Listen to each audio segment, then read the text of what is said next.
우리가 살다 보면은 여러 가지 경험하는 것이 우연히 뭐 이렇게 됐다 이런 소리가 있는데, 믿는 사람은 우연이라는 말을 쓰지 않아야 됩니다. 반드시 필연이고 하나님께서 뜻이 계셔서. 자, 요리 문답을 배우면서 이 자카리우스 우르시누스는 세 주간에 걸쳐서, 즉 문답은 8문답을 통해 가지고 성찬에 대해서 쓰고 있습니다. 왜 이렇게 썼을까? 바로 다른 이유가 아닙니다. 이 성찬 예식을 잘못 오용하고 잘못 행하는 그런 세력들이 있기 때문에, 대표적으로는 로마 가톨릭 교회고, 그리고 비껴났지만 그래도 루터교를 겨냥하고 있고, 또 하나는 세븐기리를 겨냥하고 그랬습니다. 그래서 저는 이걸 지난 주간부터 하면서 공교롭게도 다음 주일이 또 성찬 예식이 있는 날이에요. 그래서 성도들이 좀 많이 나왔으면 성찬에서 바로 좀 알면 좋았을 텐데, 그래서 이거는 이제 요리문답 통해서 했지만 다음 주도 성찬 설교를 할 겁니다. 그래서 성찬에 왜 우리가 성찬이 필요한가? 제가 이걸 준비하면서 책을 한 권 참조를 했습니다. 개신교와 가톨릭, 무엇이 같고 무엇이 다른가? 신학자 둘이 썼습니다. 미국 글레그 앨리슨, 그리스 가스탈로라는 두 분이 썼고, 한국에서는 전광규 씨가 번역을 했고, 출판사는 부흥과 개혁사, 여기서 출판한 책입니다. 여기서 뭐가 성찬이 우리하고 틀린 게 뭔가, 저들이 주장하는 건 뭔가 얘기를 하고 있습니다. 자, 우리 개신교에서는 캐톨릭에 있다가 우리 쪽으로 오면은 캐톨릭에서 영세받은 것을 인정을 하는데, 캐톨릭에서는 우리가 세례받은 걸 인정을 안 해요. 그것부터가 잘못된 것입니다. 삼위 성부 성자 성령 이름으로 세례를 베풀면 같은 것인데, 그런데 로마 캐톨릭에서는 개신교 세례를 받고 캐톨릭 하면 다시 영세를 받아야 돼요. 우리는 캐톨릭에 영세받은 걸 그냥 인정하는데, 벌써부터 틀립니다, 이게. 자, 이 사람은 두 분이 쓰면서 캐톨릭 교리서를 다 들고 파갖고 책을 만들어 놨어요. 자, 가톨릭은 뭐라고 주장하는가? 성찬이 기독교 삶의 원천이고 정점이다. 또 성찬을 통해서 교회의 모든 영적인 선, 즉 그리스도 자신이 지워진다. 가톨릭 교리서 1324.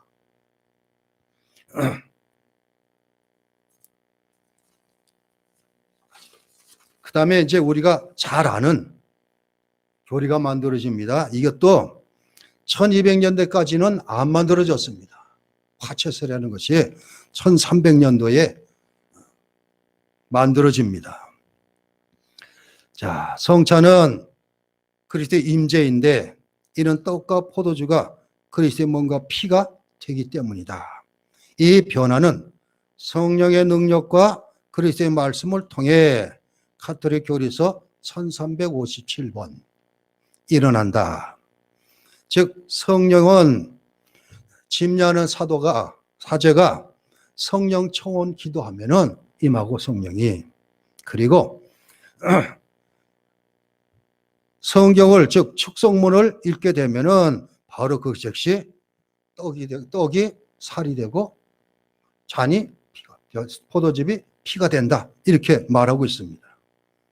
자, 이것이 떡과 포도주를 축성함으로 떡의 실체 전체가 우리 주 그리스도의 몸의 실체가 되고, 포도주의 실체 전체가 그리스도의 피의 실체가 되는 변화가 일어난다.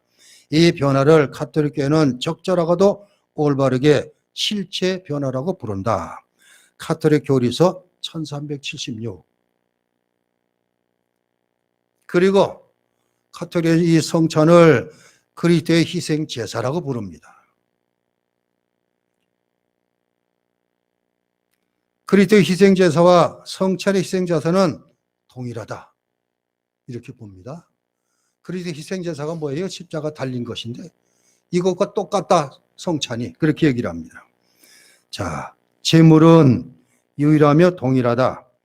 그때 십자가에서 자신을 들이셨던 바로 그분이 지금 사제들의 직무를 통해 제물을 드리시며 다만 제물을 드리는 방식이 다를 뿐이다. 십자가 대단에서 피 흘리심으로 단 한 번 자신을 드리셨던 그 그리스도께서 미사로 교행되는 이 신적인 희생자를 통해 피 흘린 것이 내포되고 드려진다. 가톨릭 교리서 1367번.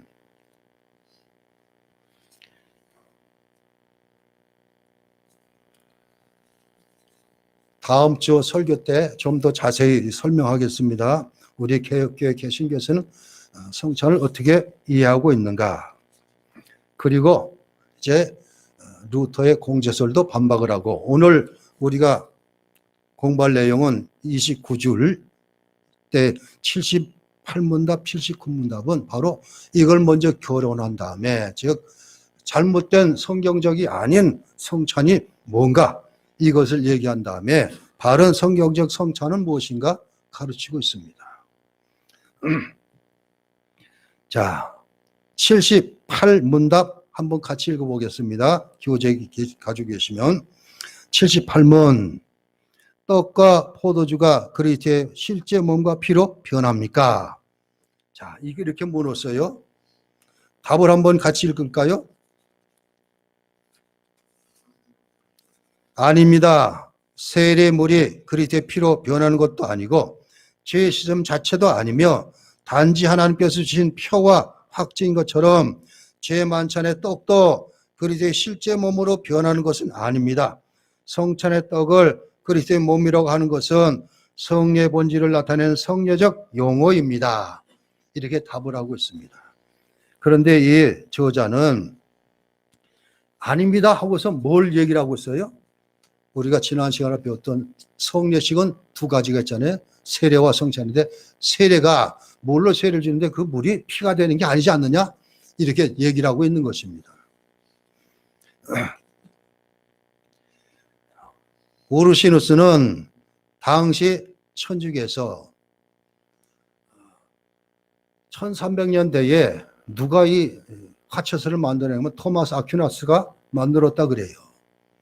그 전까지는 그렇게 떡이 살이 되고 포도즙이 피가 된다 이런 교리가 없었는데, 토마스 아퀴나스를 통해서 결정되어가지고 이게 받아들인 것이다 이렇게 얘기를 하고 있습니다. 이런 주장들이 있었기 때문에 그게 오랫동안 지켜왔으니까 개신교 개혁자들은 보니까 이게 너무 성경적이 아니니까 그래서 반대하는 것입니다. 그래서 이 교리를 우리는 화채설이다 이렇게 하고 있습니다.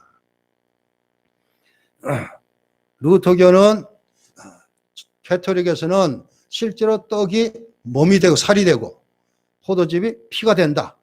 즉 사제가 축성한 다음에는 실제로 그렇게 변한다 이렇게 얘기를 하고 있습니다. 이게 화채설입니다. 그렇지만 루터교에서는 공제설을 얘기합니다. 지난번 시간에 한번 말씀을 드렸는데, 공제설은 그리스도의 몸이 떡 속에, 떡과 함께 떡 아래에 함께 있다 이렇게 주장하는 게 공제설입니다.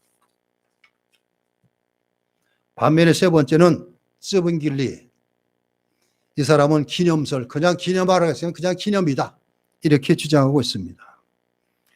이렇기 때문에 이 스븐길리의 이 성찬을 받아들인 것이 그냥 기념으로 여기기 때문에 성찬에서 제대로 모르고, 그리고 그냥 습관적으로 하는 그런 것이 이루어지고 말았습니다. 자, 답은 아닙니다. 세례물이 그리스도의 피로 변하지 않는 것처럼 죄 씻음 자체도 아니며, 즉 물이 죄 씻음 받고, 가톨릭에서는 세례 받는 것이 구원과 연결이 된다 이렇게 말해요. 죄 씻음 구원이 이루어진다 세례 받으면. 그게 아니잖아요. 우리 개신교에서는 세례 받아도 구원 받은 것 아니다. 확실히 그 사람이 어떻게 사느냐, 그 믿음이 어떠냐에 따라서 달라지는데, 그냥 우리가 믿음으로 앞으로 살겠습니다, 교회 일원이 되겠습니다 이러기 때문에 세례를 받았는데, 여기에 바로 죄 씻음과 구원이 있다. 가톨릭 교리는 그렇게 가르치기 때문에 우르시누스는 세례를 빗대어 말하면서 뭐라고 했습니까? 주의 성찬의 떡도 그리스도의 실제 몸으로 변한 것은 아닙니다. 성찬의 떡을 그리스도의 몸이라고 하는 것은 성례의 본질을 나타내는 성례적 용어입니다. 이렇게 정의하고 있습니다. 세례는 그 물이 주님께서 주신 표와 일이다. 이렇게 말했듯이 성찬도 그거와 다를 바가 없다. 이런 얘기입니다. 이 성찬 자체가 무슨 효력이 있어서 구원이 완성이 되고 죄 씻음의 모든 것이 칭의가 이루어지고 이런 것이 아니다. 이걸 얘기를 하고 있습니다.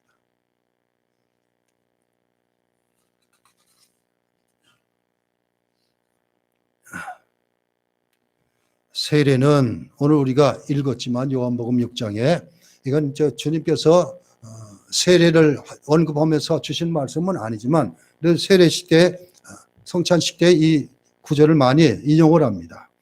자, 우리 주님께서는 이 내 피를 먹고 마시는 자는 어떤 사람이라고요? 영생을 가졌고 마지막 날에 내가 그를 다시 살리리라 54장에 그렇게 말씀하고 있습니다. 이제부터 이 성찬 예식을 통해서 뭐가 되는 거예요? 하나님의 자녀가 되었다는 것을 확인하고 인정하는 표다. 이렇게 얘기를 하고 있습니다. 하나님의 자녀도 죄 지어요. 우리가 거듭나고 예수 믿고 그렇게 살지만 우리 원수 마귀는 우리를 그렇게 살도록 그냥 놔두질 않아요. 그렇게 알게 모르게 우리는 실족해가지고 죄를 짓게 돼요. 무수히 많이 죄를 짓습니다.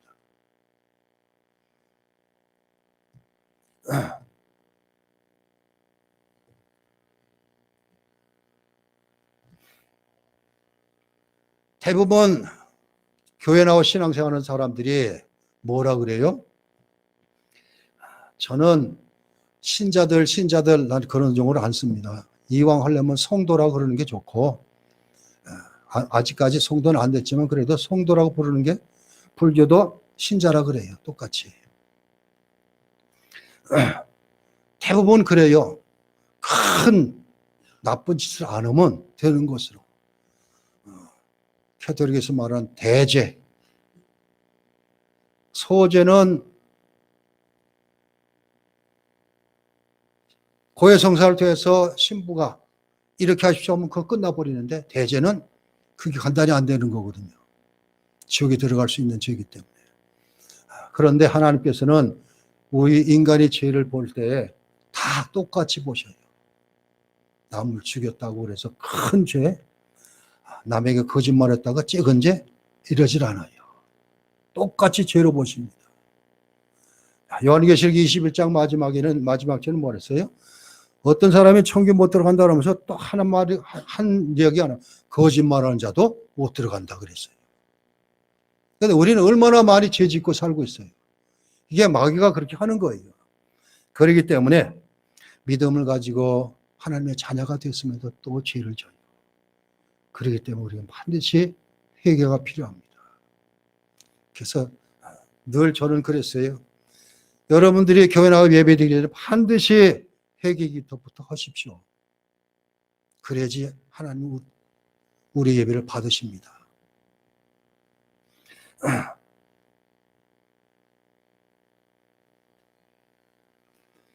자, 주님께서 이렇게 말씀하시자 51절에 나는 하늘에서 내려온 살아있는 떡이니 사람이 떡을 먹으면 영생하리라.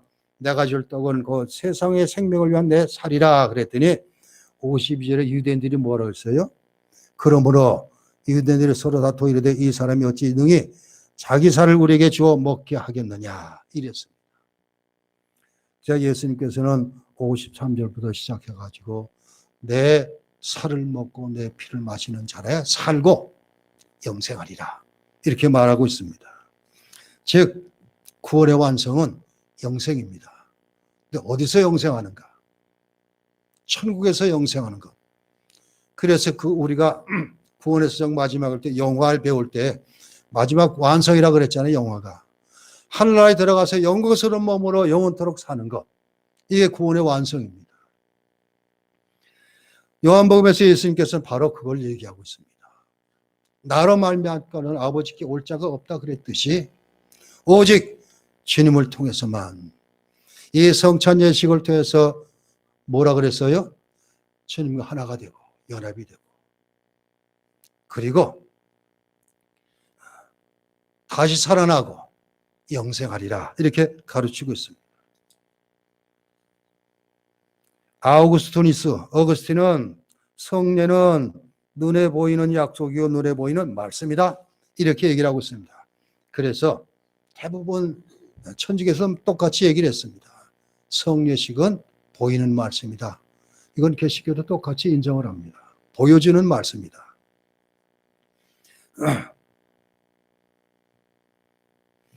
자, 왜 이 화채설, 공제설을 반박을 하는가? 왜 이게 잘못된 것인가? 그것을 첫째로 화채설이나 공제설 모두 예수님의 인성에 대해서 바르게 알지 못했다 이것입니다. 즉 인성에 대해서 바로 알지 못했다는 것은 예수님이 살아계실 때는 문제가 없어요. 그 예수님 안에 인성과 신성이 똑같이 들어가 있기 때문에 참 인간이고 참 하나님이십니다. 근데 부활승천하신다면 어떻게 됐어요? 부활승천한다면 신성은 왔다 갔다 할 수 있지만 인성은 못 내려와요. 하나님 우편에 앉아 계셔요. 그런데 캐톨릭에서는 공제설은 화채설이나 이것은 이때마다 예수님 내려오셔야 되는 거예요. 내려오신다 그러니까 주장하니까. 이게 뭘 봐서 인성에 대해서 잘못 알고 있었다 이것입니다.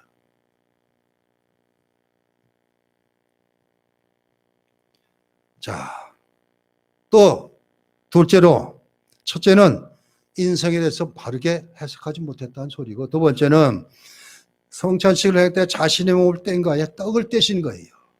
자신의 몸을 뗀 거 아닙니다.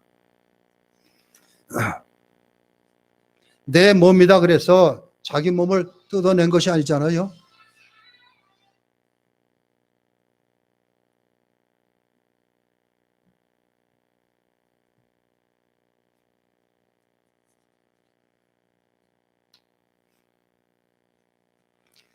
만약 카톨릭처럼 해석을 하게 되면 예수께 하신 말씀이 모두가 다 현실적으로 다 나타나야 되는 거예요. 요한복음 1장에 예수께서 빛으로 오셨다, 나는 빛이다 그러면 어떻게 되는 거예요? 그런 것도 다 인정해야 되는 것인데 오직 카톨릭에서는, 공제에서는 그냥 이 성찬에서만 주장을 하는 거예요. 그러니까 이게 너무나 잘못된 것이다 이렇게 얘기하고 있습니다. 세 번째, 카톨릭은 사제가 떡을 높이 들고 축성하면은 실제로 몸으로 변화된다 그랬는데 예수님께서는 이게 내 몸이다 그랬지 내 몸이 된다? 성경 그렇게 하지 않았습니다. 즉 다 영적인 의미가 있잖아요.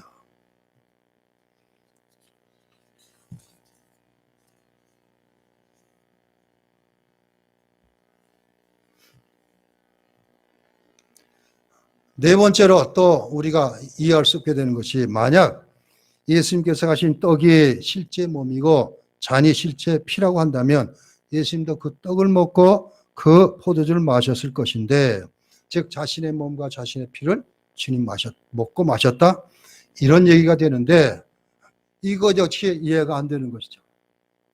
우리는 성경을 그대로 보면은 제자에게 말씀하셨지 실제로 제자에게 주셨지 자신은 행하지 않으신 겁니다. 이것이 이렇게 해가지고 화채설과 공제설이 왜 틀렸는가 이렇게 말한 다음에 이제 세븐기를 말하는 기념설도 반박을 합니다. 자, 고린도전 11장 24절 25절 이것을 행하여 나를 기념하라, 이 구절 가지고 얘기를 하고 있습니다. 근데 예수님께서는 나를 기념하라고 그러고 그것으로 끝난 게 아니라 죄의 죽으심을 그가 오실 때까지 전하는 것이다. 이것까지 연결이 되는 것이거든요. 그래서 성찬식을 통해서는 반드시 주님께서 다시 오실 때까지 그의 죽으심을 기억하는 거예요. 왜 예수님께 십자가를 죽으셨는가? 뭐 때문에 죽으셨어요? 저와 여러분 때문에 죽으셨잖아요. 이것을 성찬식을 행할 때마다 깨달아야 된다 이것입니다. 그냥 기념설로 그냥 주님께서 기념하라 그랬으니까 절기 때만 되면 성찬식을 행해서 그냥 기념하라 이러니까 습관적이 되고 성찬의 의미도 잘 모르고 이렇게 행할 수가 있습니다.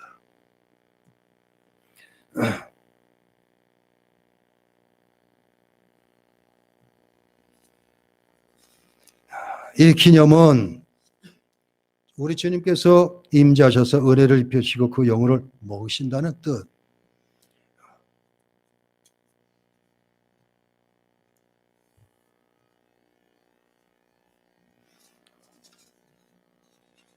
기념하는 것은 단지 기억하고 그 의미를 되새기는 그런 것이 아니라 바로 실제 은혜에 참여하고 주님께서 성찬을 통해 주시는 은혜에 참여하는 것, 바로 이것입니다. 은혜에 참여한다는 것은 주님께서 왜 십자가에 죽으셔서 살을 찢기시고 피를 흘리셨을까? 죄 때문에 그러신 것인데. 그래서 늘 우리는 성찬식을 통해서는 내 죄 때문에 주님이 죽으셨습니다. 이것을 늘 잊지 않는 거예요. 그냥 습관적으로 절기 때만 드리는 그냥 성찬으로만 있을 것이 아니라 그걸 얘기하고 있습니다.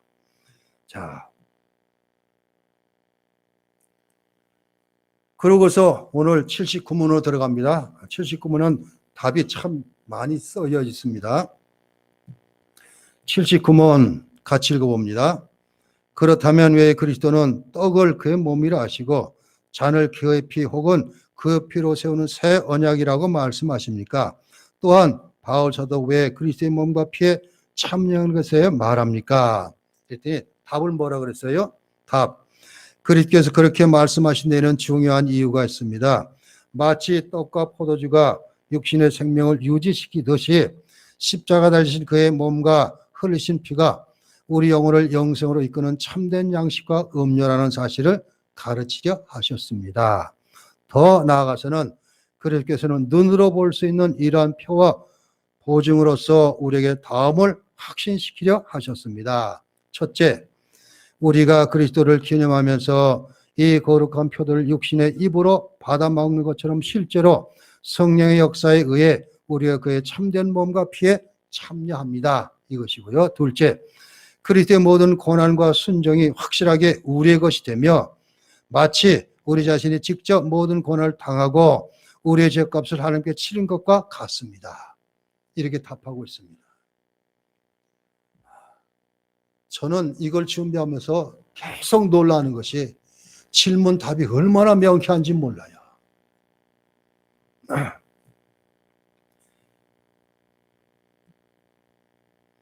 자, 왜 그리스도께서는 살과 피라 그렇게 말했고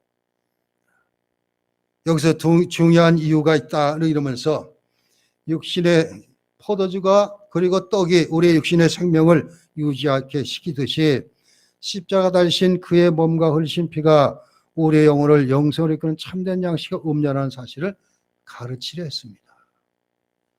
더 나아가서 그렇게 눈으로 볼 수 있는 이러한 표와 보증으로서 우리에게 다음을 확신시키려 하셨습니다. 자,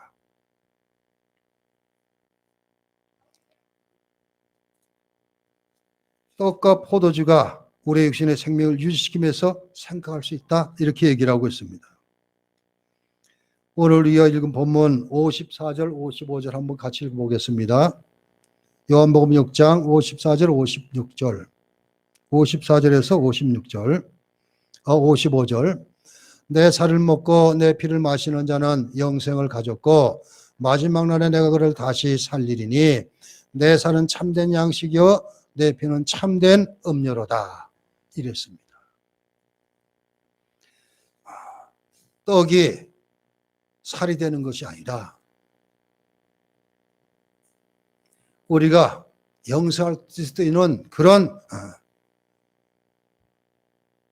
영적인 갖추게 된다, 이런 뜻과 마찬가지입니다.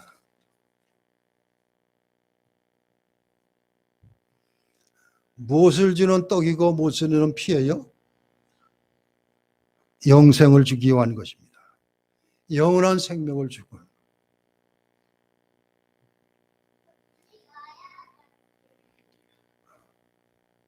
우리는 예수님의 피 공로 때문에, 십자가 은혜 때문에 믿음으로 살아가는 것입니다. 늘 우리는 주님과 연합이 돼서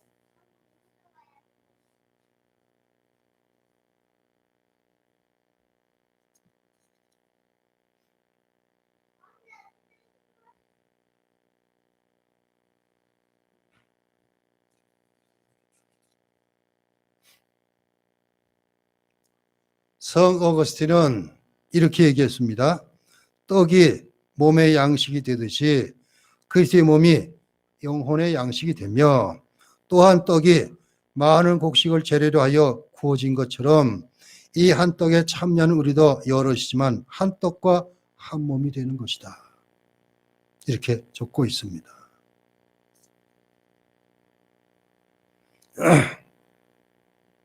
떡이 몸의 양식이 되듯이 그리스도의 몸이 우리 영혼의 양식이 된다는 뜻입니다.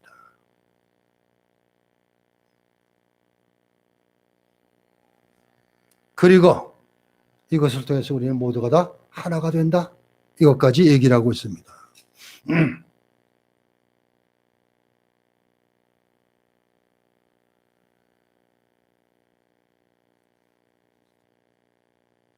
그러면서 더 나아가서는 예수 그리스도께서는 눈으로 볼 수 있는 이러한 표와 보증으로서 우리에게 두 가지를 확신시키려 한다고 합니다. 떡과 포도주는 눈으로 볼 수 있는 표, 보증, 이것으로 우리에게 확신을 줍니다, 이랬습니다. 이제 답의 제일 마지막 보니까 더 나아가서 그리스도께서는 눈으로 볼 수 있는 이런 표와 보증으로서 우리에게 다음을 확신시키려 하셨습니다, 이것입니다. 즉 보이는 말씀을 통해 가지고 우리에게 어떤 확신을 주시는가. 첫째, 주님께서는 주시는 확신은 우리가 그리스도를 기념하면서 이 거룩한 표들을 육신의 입으로 받아먹는 것처럼 실제로 성령님의 역사에 의해서 우리가 그의 참된 몸과 피에 참여하는 것입니다. 이게 답하고 있습니다. 답의 첫째, 그러면서 나온 말입니다. 우리가 그리스도를 기념하면서 이 거룩한 표들을 육신의 입으로 받아먹는 것처럼 실제로 성령의 역사에 의해 우리가 그의 참된 몸과 피에 참여합니다. 자, 종종 제가 강조해 말씀드리죠. 우리가 신앙생활하는 것은 성령께서 함께 하지만 절대 믿음생활을 할 수가 없습니다, 이랬듯이 모든 것이 믿음을 향한 모든 것이 성령을 통해서 이루어진다, 이것입니다.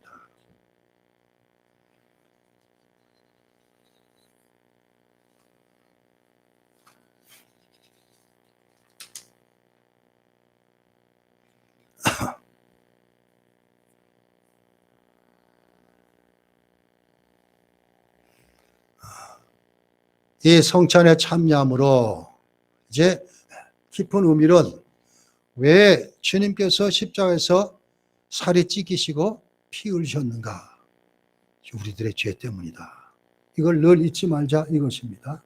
그냥, 그리고 교토일에서 말하는 화채설, 이것은 예수님의 인생의 잘못된 이해 때문에 그렇게 했다 그랬고, 시분길의 기념설도 그냥 습관적으로 하는 그것이 아니라 이 일 성찬을 통해서 그리스도와 하나가 되고 연합하고 한 몸을 이루는 것이다, 이렇게 말씀하고 있습니다.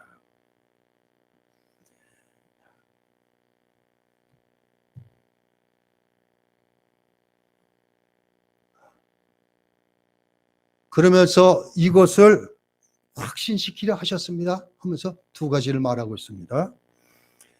우리가 그리스도를 기념하면서 이 거룩한 표들을, 이랬습니다, 성례를 말하고 있습니다. 세례와 성찬이겠죠. 그렇지만 여기서는 성찬을 주로 얘기합니다. 육신의 입으로 받아먹는 것처럼 실제로 성령의 역사를 위해서 우리가 그의 참된 몸과 피에 참여합니다. 즉 그리스도와 하나가 되는 것, 연합하는 것, 이것입니다. 세례나 성찬이라 똑같습니다. 세례는 죄 씻음에 있다면은, 그렇지만 이것도 마찬가지입니다. 옛날 나는 물속에 들어갔다 죽고 새로 나온다, 이런 의미가 있습니다. 제일 먼저 해결되고, 성찬은 이것을 행함으로 주님과 연합합니다. 하나가 됩니다. 세례나 성찬이나 똑같습니다. 자, 세례, 성찬, 이것은 바로 이것을 행함으로써 그의 공동체 안에 주님을 따르는 믿음의 사람들이 다 하나가 됩니다. 이런 뜻입니다. 사도 바울이 에베소에서 말했듯이 무엇도 하나 다 이것은 교회를 얘기하고 있습니다. 그래서 교회는 절대 분쟁이 일어나서는 안 됩니다. 갈라져서는 안 됩니다. 그런데 오늘날에는 툭하면 교회가 갈라져요.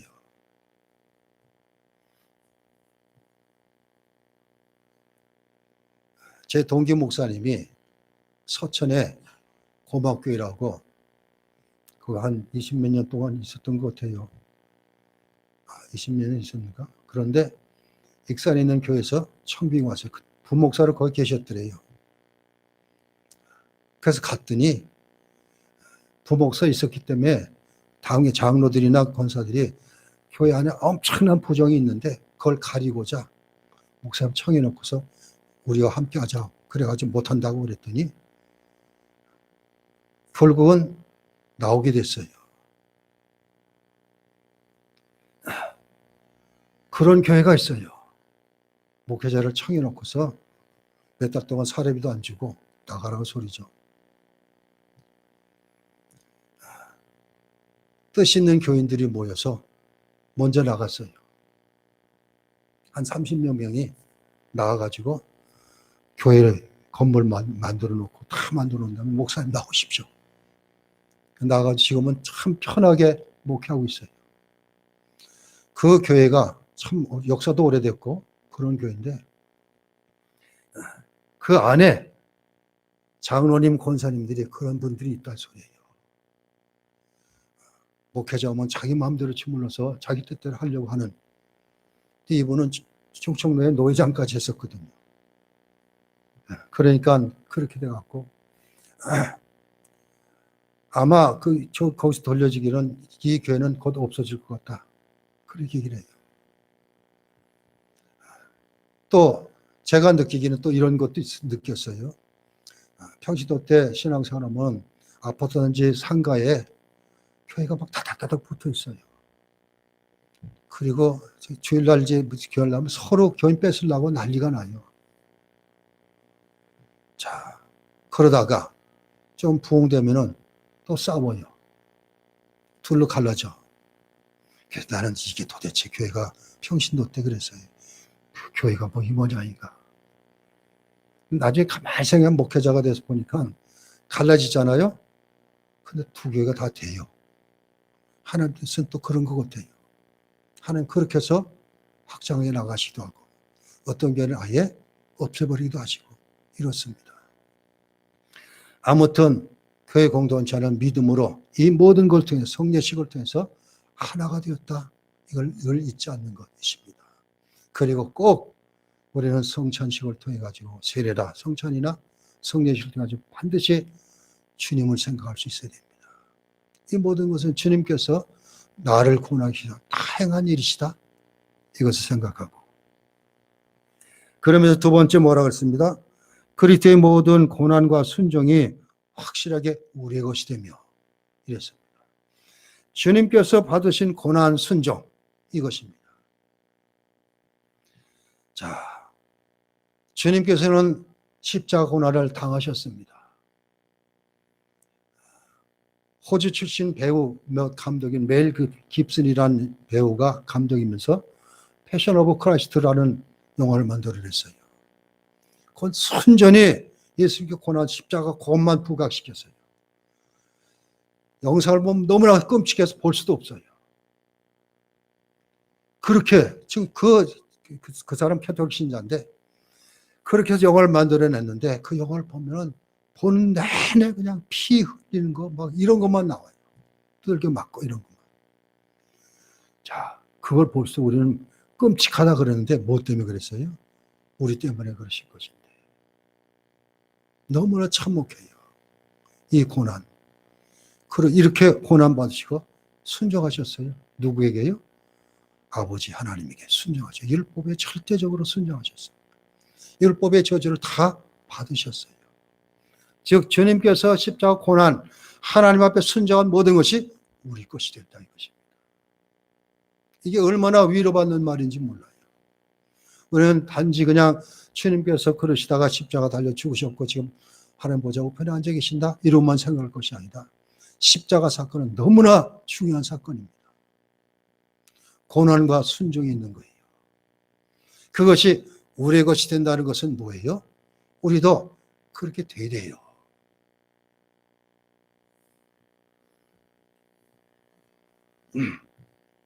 그런데 현대 크리스찬들은 어때요? 고난은 절대 사양이에요. 그건 오면 안 되는 것으로 여기고 있어요. 그리고 신앙생활하는 사람이 고난받으면 전 뭘 하나님께 잘못했기에 고난받지? 이래요. 꼭 욥의 친구들이 말했듯이. 욥의 친구들과 엘리야가 마지막으로는 뭐라 그래요? 너 무슨 죄를 졌길래 이렇게 고난받느냐? 이랬잖아요. 현대 믿는 사람도 그래요. 자기 안에 아무런 탈도 없고 잘되고 그러면 자기가 신앙생활 잘한 줄 알아요. 천만에만 고난도 함께 받아야 되는데 현대 크리스찬은 이거를 다 빼버려요. 그러니까 어때요? 좋은 소리만 들으려고 그러죠.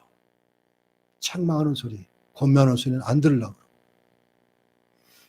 그러니까 교회 표지 세 번째 권직이 사라진 그런 시대를 우리가 살고 있고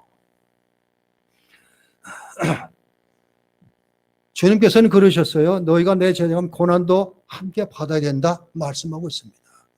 우리의 신앙생활은 정말 고난의 연속이에요. 왜 사도들이 전부 고난에 대해서 그렇게 말을 했을까요? 고난받는 게 너에게 유익이니 이랬어요. 그런데 현대 교인들은 고난은 싫어하고 아주 편하고 복받는 것만 좋아해요. 이게 다 어디서 들어온 것인가? 세상 것들이 들어와서 그렇습니다. 물질주의가 들어와서. 그리고 이 세상을 추종해서 함께 하려는 그러한 교파들이 있었기 때문에 이렇게 됐습니다. 자, 그리스도의 고난과 순종이 우리의 것이 됐습니다 하면 우리도 그래야 돼요.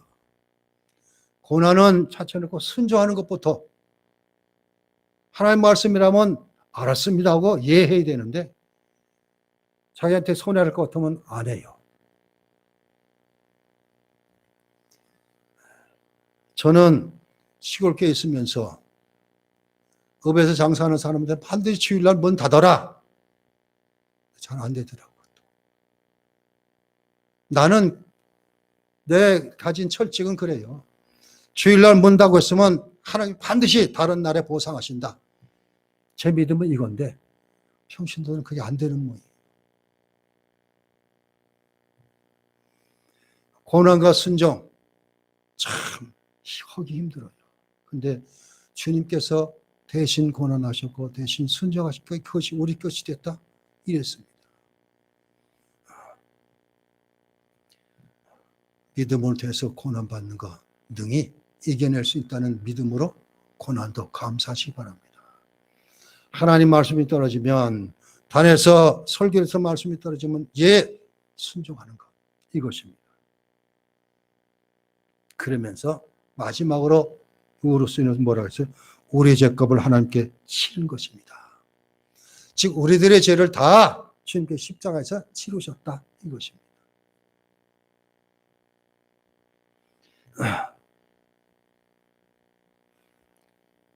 주님의 이 모든 고난, 순종이 우리의 것이 되기 때문에 더 이상 죄 가지고 하나님께 나가지 않는다 이것입니다. 예수님이 죽으심으로 죄값을 치르셨어요. 하나님의 공의를 십자가에서 나타나셨어요. 즉 주님의 십자가는 그만큼 은혜고 사랑입니다. 그래서 사도 바울 로마서에서 하나님께 우리에 대한 사랑을 십자가에서 확증하셨다 그랬습니다.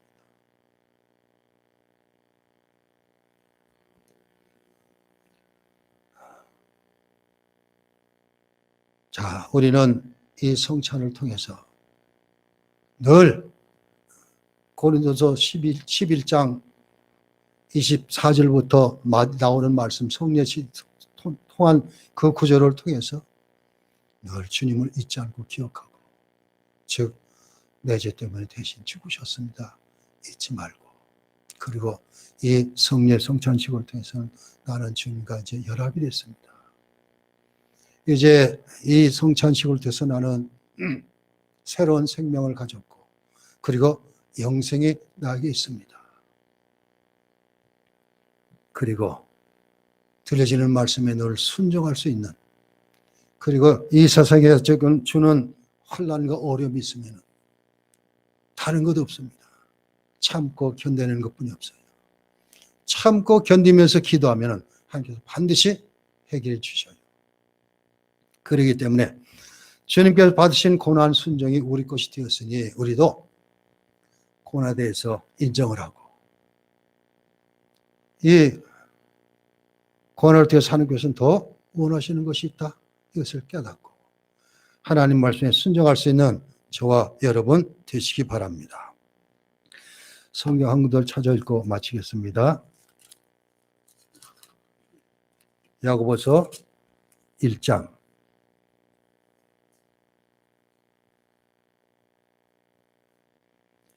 야고보서 1장 2절에서 4절입니다.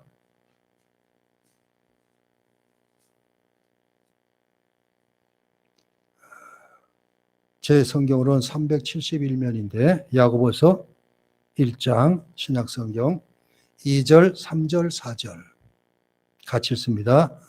내 형제들아, 너희가 여러 가지 시험을 당하거든 온전히 기쁘게 여기라. 이는 너희 믿음의 시련이 인내를 만드는 줄 너희가 알미라. 인내를 온전히 이루라. 이는 너희로 온전하고 구비하여 조금도 부족함이 없게 하려 함이라. 기도합니다. 하나님, 지난주에 이어서 이번 주에도 또 성찬 예식에 대해서 우리가 배웠습니다. 화채설과 공제설, 기념설이 왜 잘못됐는가? 그리고 이 성찬 예식을 통해서 주님과 하나가 된다는 사실, 그리고 이 성찬 예식을 통해서 주께서 죽으심을 기억하고, 그리고 주님께서 겪었던 고난과 순종이 우리의 것이 되어서 주님의 이 고난과 순종이 우리의 모든 죄값을 하나님 앞에 치르셨다는 이 믿음을 가지고 인내로 믿음을 가지고 천국 들어갈 때까지 승리하는 우리들 다 되게 해 주옵소서. 예수 그리스도 이름으로 기도하옵나이다. 아멘.